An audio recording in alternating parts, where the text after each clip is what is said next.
In games like Minecraft, files are used to autosave play data in the game's folder itself.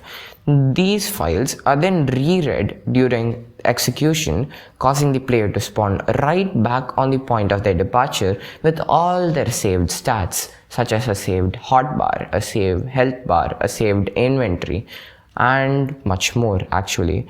Minecraft uses JSONs to achieve this functionality. JSONs is nothing but JavaScript open notation, and it's not very hard. But today in this video, I'm gonna teach you how to save your own game without using JSONs inside godot 4's C# domain. Let's start now. We'll start off by opening our character scripts that we've made earlier, and we're gonna make a variable of the visibility public and type string. This variable is going to be our file path. The important thing to note here is that it must start with user :/ as res :/ will take your player into the godot 4 editor, and they might not even have a godot 4 editor, so res :/ might be a non-existent space. This is inside the app data folder, which means that when you're exporting the app, they'll have this on their computer when you're exporting and selling your game. The .dat suffix makes sure that the save file path inside the app data folder, that thing, works with the file access class. That's right, we're going to use the file access class and its functions. It may sound very daunting, but the file access class is pretty simple, and I'll explain it very easily for you. Starting off, we make a save function of the visibility public that returns void. Okay, how do we do it? We type the following words. var file is equal to fileaccess.open followed by open parenthesis and the file path that you want the file to be created on and what you want to do with that file. That's the second argument. And then you just close the open parenthesis and put a semicolon on top of that. That's it.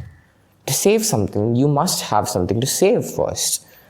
And we're going to be doing exactly that. We're going to create a play data function that creates our play data every time that we want to store. Okay, how do we do this?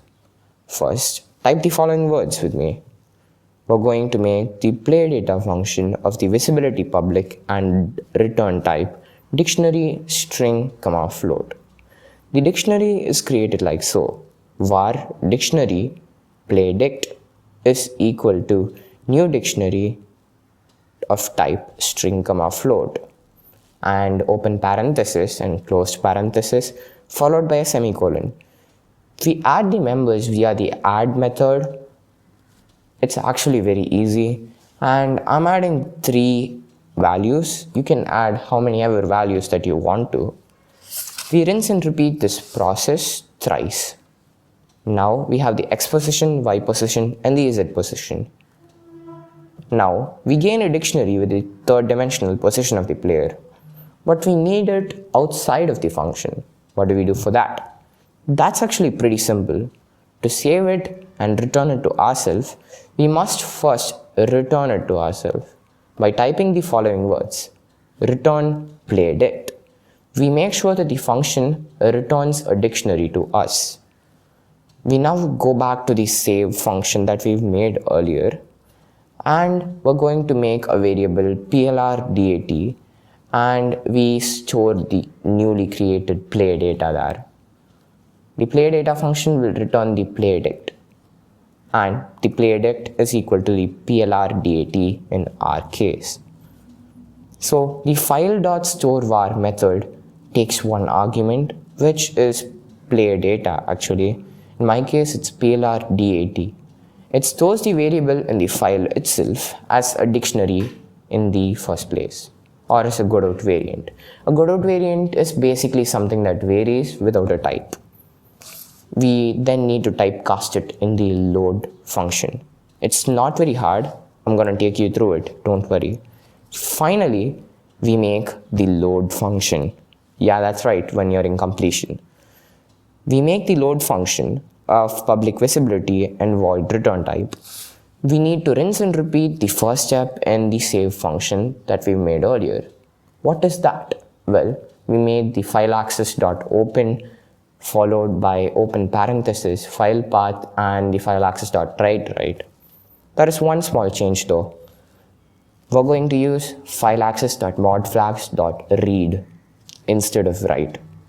Because remember, we want to get the content. We have nothing to do with writing on top of it when we're loading our game. We just want the words. We just want the magical words there. So read is enough for us. We check if the file is present via the following if statement. If file not equal to null, then proceed. Now, if the file is not equal to null, we're going to actually make sure to get the loaded data. How do we do this? It's actually pretty simple.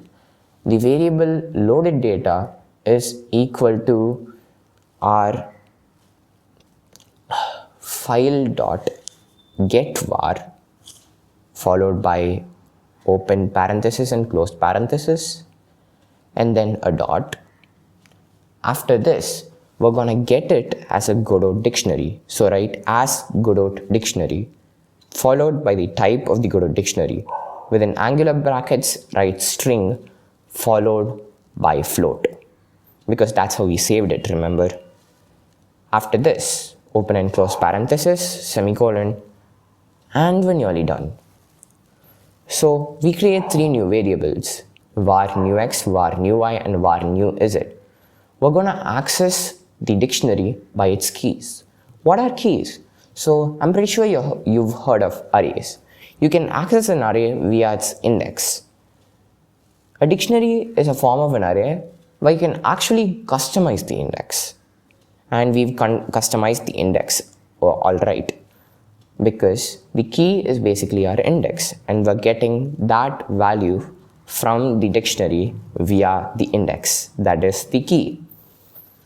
So now that I've done it, the next thing to do would be to make a new vector 3 with new x, new y, and new z and equate it to the global position of the player.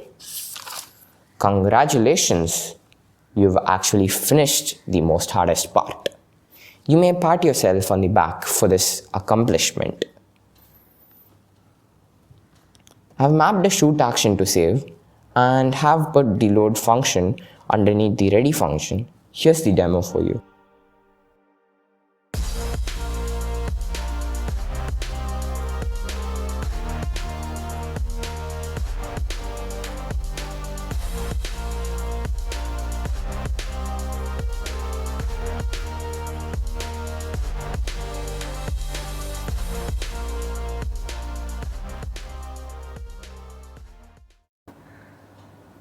The demo's come to a close. That's it. Thank you all for watching this video, and if you want to motivate me to make more content, hit the like button, and if you want me to reside in your subscription feed rent-free and guide you through the entire process of game development with Godot 4, hit the subscribe button. It helps the channel out a lot, and hitting the like button will let the algorithm know that you like me, so that's that. Thank you all for watching. As a final goodbye, here's a bro fist.